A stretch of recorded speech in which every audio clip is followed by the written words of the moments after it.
Ceci est un livre audio autogénéré par Google. Bibliothèque de droit. Bibliothèque de droit. Collection fondée et dirigée par Jean-Paul Serré.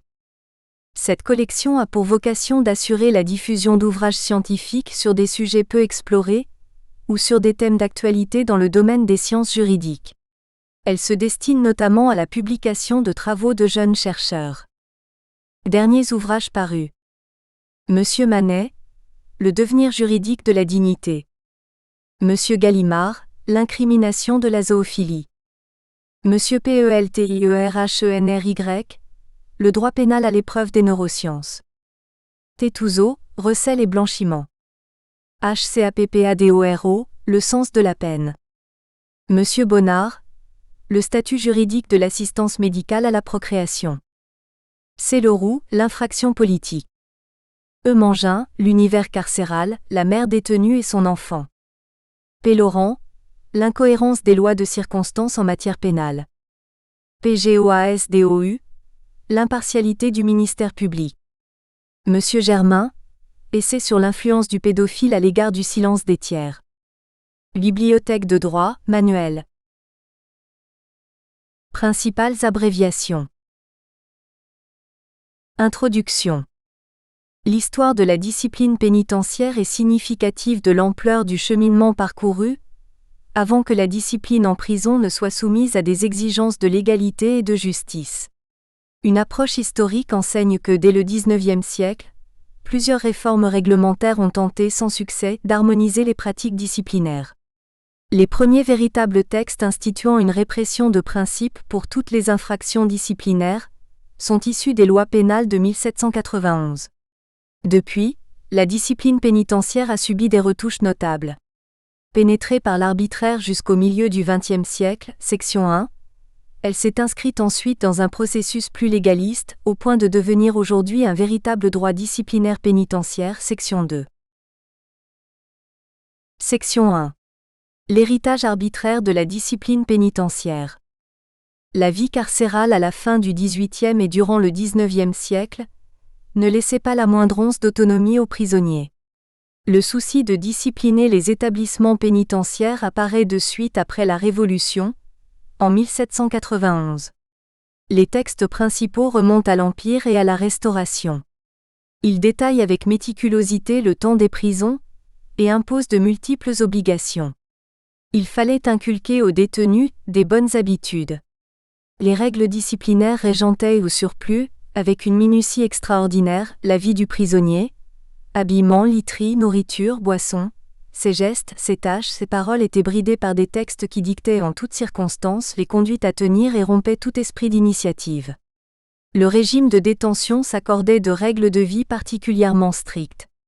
Ainsi, dans les maisons cellulaires, le port d'un capuchon en étamine, qui recouvrait lorsqu'il était baissé, la tête et le visage, fut imposé pour éviter que les individus ne se corrompent mutuellement. Les détenus, au cours de leur déplacement à l'intérieur de la prison, étaient identifiés par une plaque portant le numéro de leur cellule. La communication des noms des prisonniers était réduite.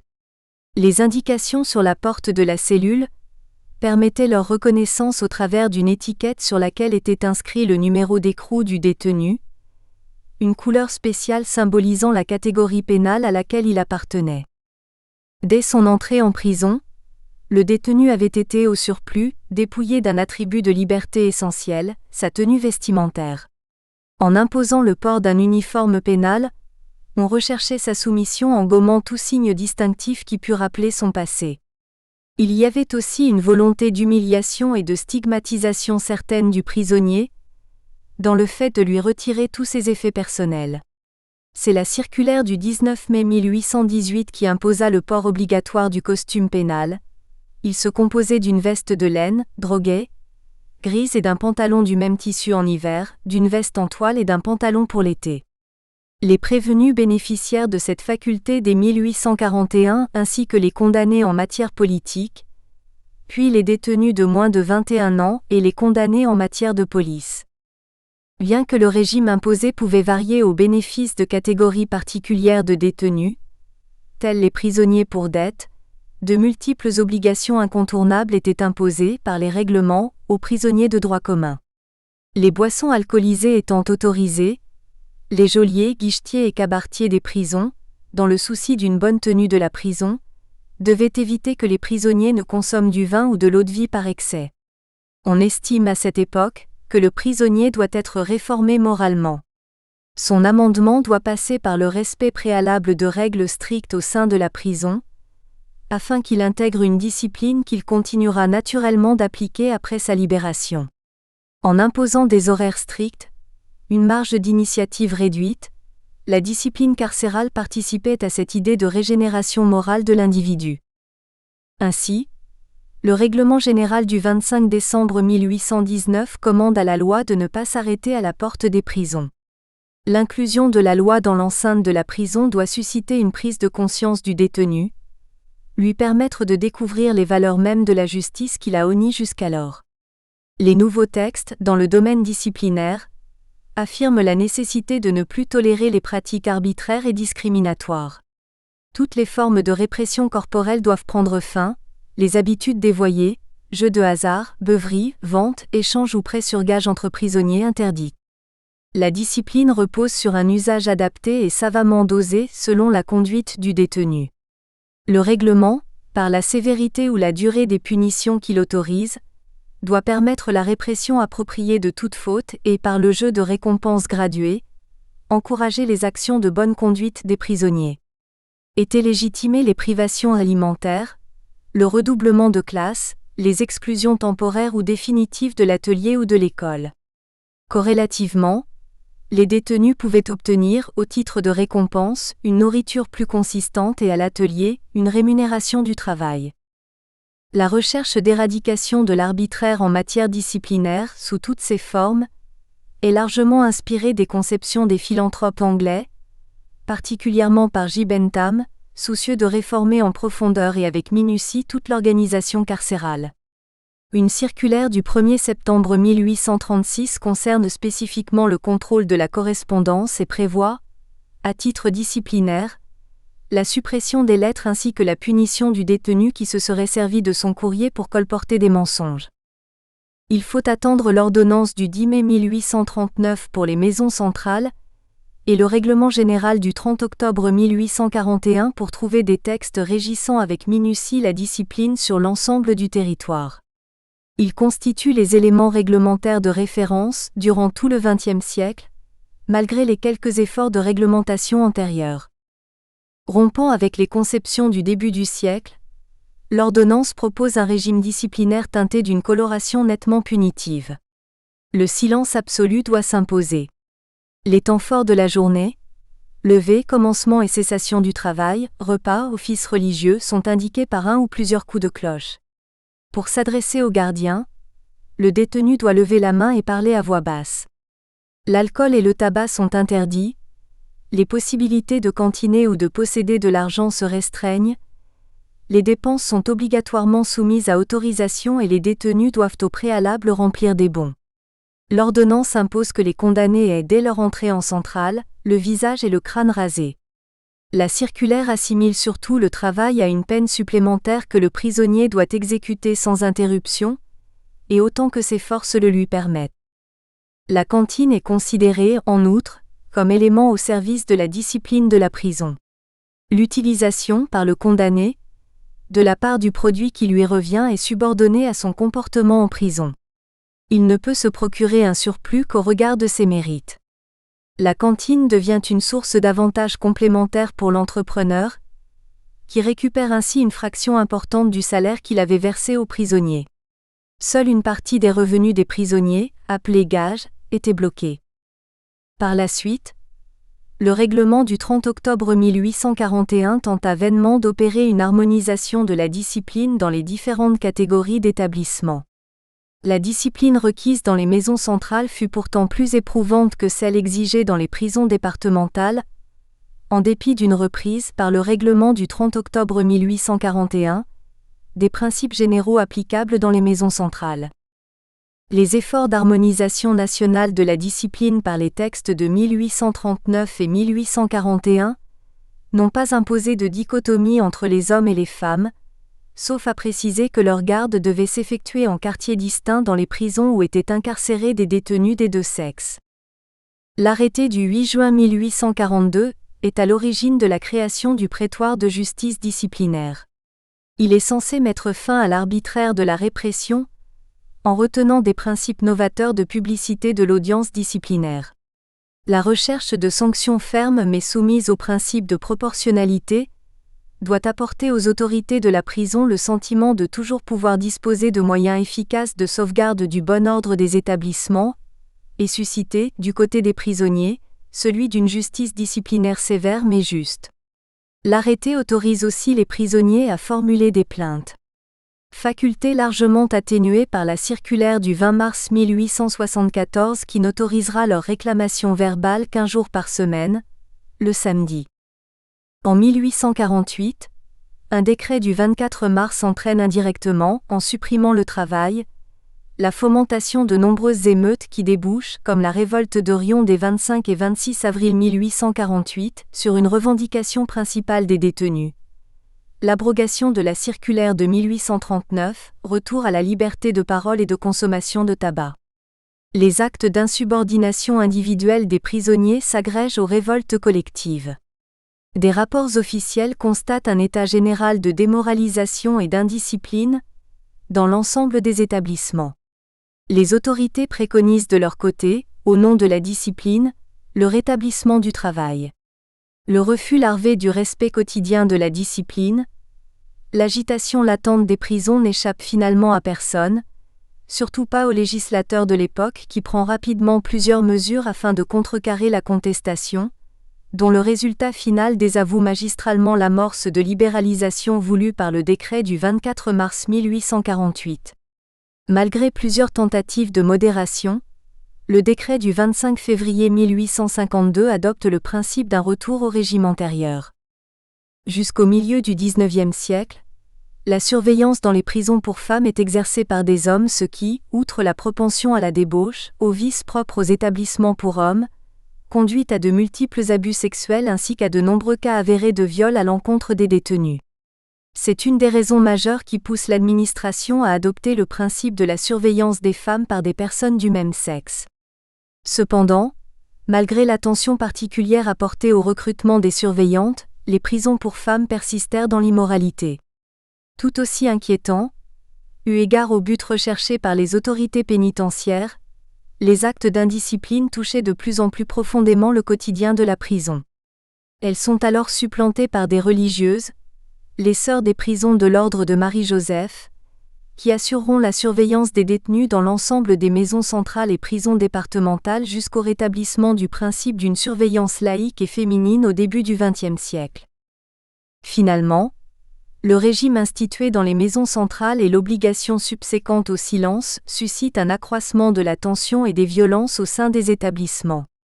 La règle du silence, difficilement supportable, a en effet engendré une forte augmentation des infractions disciplinaires, du fait de sa violation inévitable. Le silence devait régner en tout lieu, dortoir, réfectoire, chapelle, et à tout moment, y compris durant le temps consacré au repos. Il devait contribuer à la régénération morale de l'individu par la réflexion, le retour sur soi, la pénitence et l'expiation. Nombre de détenus choisissent alors de commettre des infractions dans le seul but de partir au bagne, afin de pouvoir dialoguer. D'ailleurs, lorsqu'il est notoire qu'un individu a cherché à être envoyé au bagne, il est puni par un placement dans une maison centrale. L'essai d'harmonisation de la discipline au sein des diverses catégories d'établissements, par le règlement de 1841, n'a pas été couronné par les effets escomptés, puisque le décret du 11 novembre 1885 préconise encore, plus de 40 ans après, des mesures destinées à harmoniser les divers régimes de détention.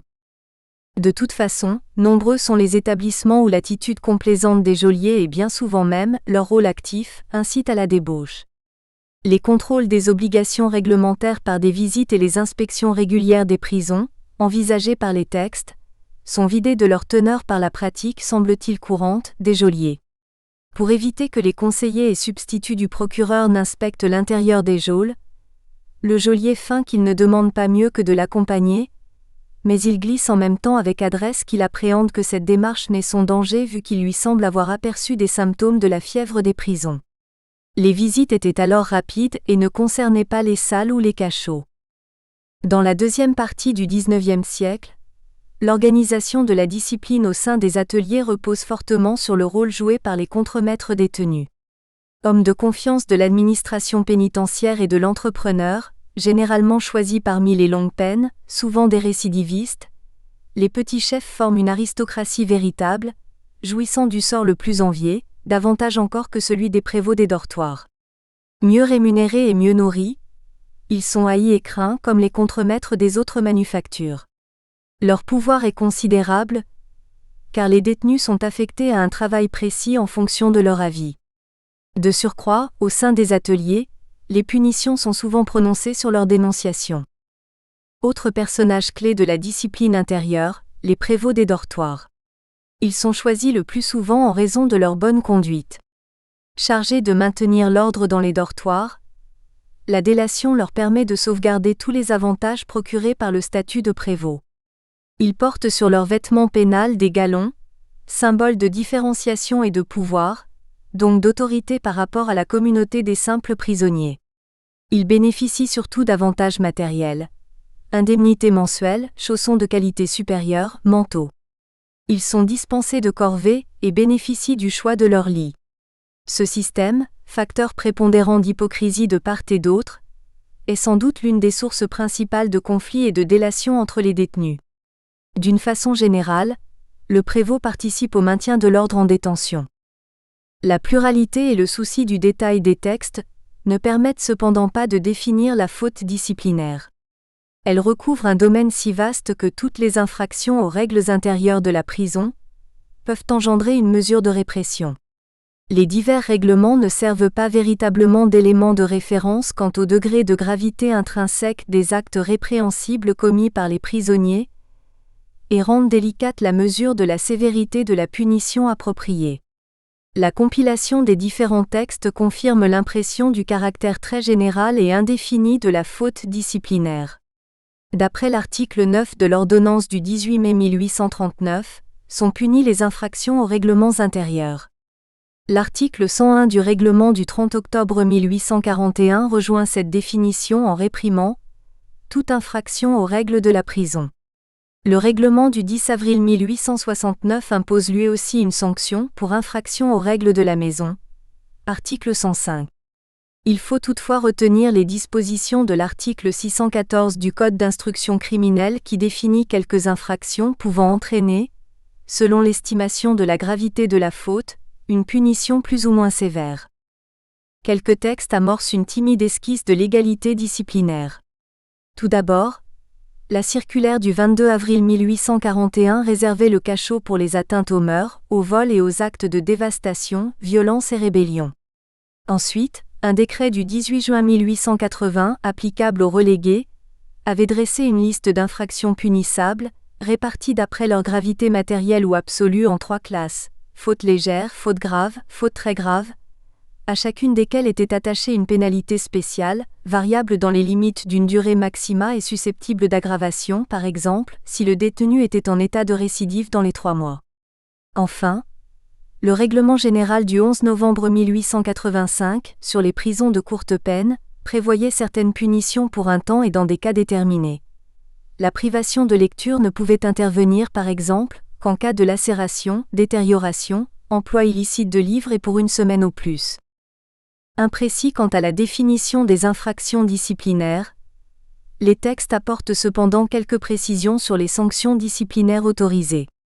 Dès 1808, le Code d'instruction criminelle reprend des dispositions des codes antérieurs, art. 579 du Code des délits et des peines et art. 2 section 20 du titre 13 du décret du 16 au 29 septembre 1791, et réaffirme le principe d'une utilisation du cachot pour toute infraction à la discipline.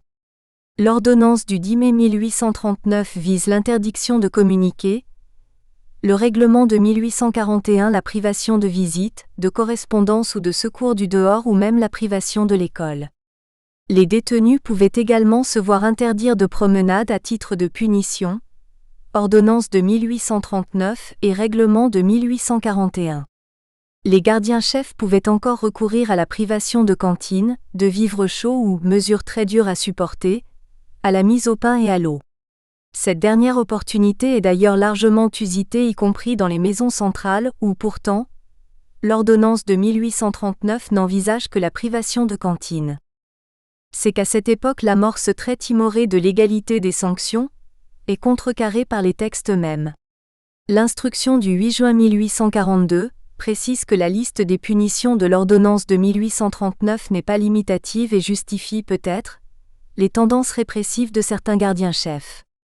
Pour tenter de remédier aux abus manifestes, plusieurs textes tenteront de préciser les conditions et les limites d'utilisation de cette punition. Une lettre autorise la mise au pain sec et à l'eau pour les refus de travail mais sollicite un usage modéré. Recommandation reprise par une instruction du 16 avril 1853. Pourtant, l'utilisation dévoyée de cette punition continua à se perpétuer. Le règlement général du 11 novembre 1885 revint sur cette punition en matière de courte peine de prison, en décidant de limiter la suppression des aliments autres que le pain pour 3 jours consécutifs au plus, la ration de pain pouvant même s'il y a lieu être augmentée. Parmi les sanctions les plus extrêmes, la mise au cachot des notes. Dans les maisons cellulaires, en raison d'un régime de détention déjà individuel, la peine de cachot pouvait être aggravée par le retrait des fournitures de coucher autres que les couvertures ou par l'occlusion de la fenêtre pour 2 jours consécutifs au plus. En règle générale, le détenu était privé de travail et de nourriture sauf le pain, pendant plusieurs jours. Il pouvait subir les fers par exemple, au cas d'acte d'insubordination. Le recours à la séquestration, la consignation, punition de cachot de durée indéterminée, et la salle de discipline consacrée par la circulaire du 2 mai 1876 était admis. Cette dernière consistait en une série de marches de 30 minutes, dans un local de la prison, alternées d'un temps de repos d'égale durée. Pendant les pauses, les détenus s'asseyaient sur des dés en pierre suffisamment espacés. La punition durait 12 heures par jour, dans le silence le plus absolu. Elle était stoppée le temps de prendre sur place les repas. Selon la circulaire, elle se justifiait car elle permet dans beaucoup de cas de remplacer avantageusement la mise en cellule ou au cachot, dont on abuse peut-être un peu dans certains établissements. La salle de discipline côtoya le cachot au cours des décennies suivantes au titre de punitions particulièrement sévères et avilissantes. Le rôle et l'importance dévolus au travail sont mieux appréhendés encore par la conception de la répression disciplinaire contre les infractions commises dans les ateliers. Il fallait par le travail, moraliser et discipliner les détenus. Le parcours qui les avait conduits en prison attestait plutôt d'un caractère paresseux, d'un esprit retors et rebelle. Il fallait veiller encore à assurer la rentabilité des ouvrages, reposant à l'époque sur l'intérêt mercantile des entrepreneurs. De multiples règlements sont expliqués par les raisons évoquées. D'une part, ils permettent de mettre en œuvre des productions grossières très répétitives, grâce à une division du travail minutieuse. D'autre part, ils rassurent l'entrepreneur en punissant sévèrement les diverses formes de refus ou de résistance dans un véritable système de travail forcé.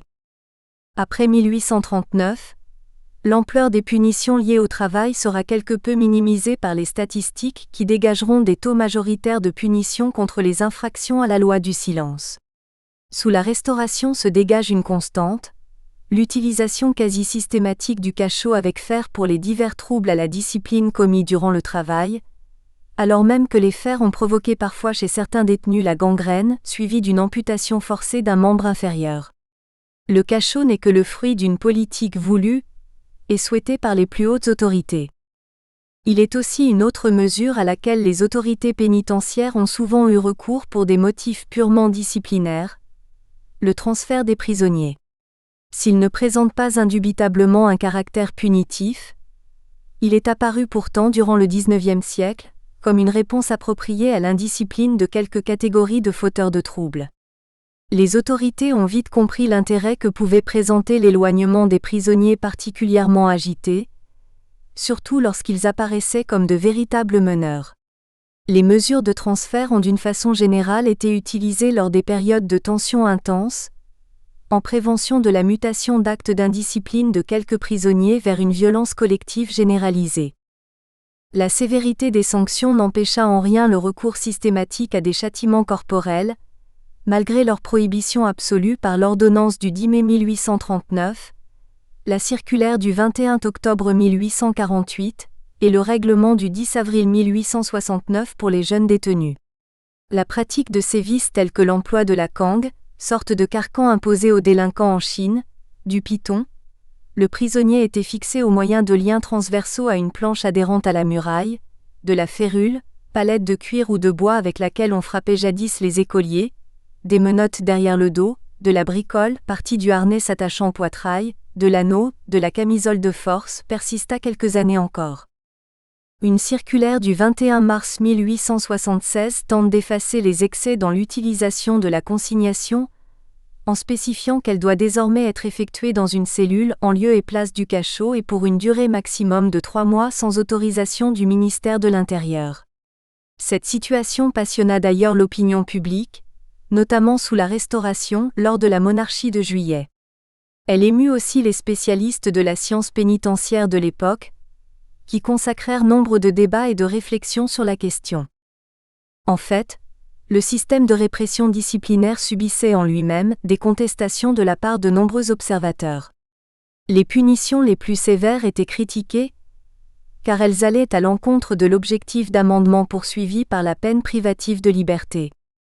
Il est donc clair que le contrôle du pouvoir disciplinaire fut constamment défaillant, malgré plusieurs dispositions textuelles qui auraient dû permettre en théorie de pallier les éventuels abus d'autorité dans l'exercice du pouvoir disciplinaire. Le règlement général de 1841 impose par exemple que toutes les punitions soient visées par les maires. Mais leur désintéressement patent rend le contrôle inopérant.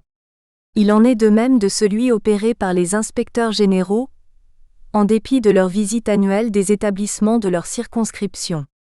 Les commissions de surveillance des prisons avaient bien été introduites par une ordonnance du 17 avril 1817, mais en fait, n'existaient pas auprès de chaque prison.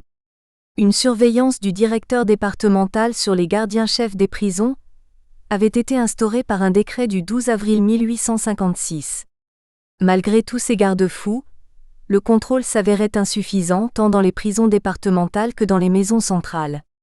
Une loi du 25 décembre 1880, en réprimant de peines supplémentaires ceux qui auraient commis des délits durant leur incarcération, atteste de l'absence de réelle maîtrise du phénomène disciplinaire. Plusieurs autres réformes ont été nécessaires pour que l'arbitraire régresse progressivement et que le pouvoir disciplinaire pénitentiaire se mue en véritable droit disciplinaire. Section 2. La construction du droit disciplinaire pénitentiaire. Il fallut attendre les années 1945, marquées par la réforme à mort mettant en œuvre 14 principes fondamentaux destinés à la révision d'ensemble du système pénitentiaire français, pour trouver de nouvelles dispositions génératrices de bouleversements profonds de la discipline carcérale.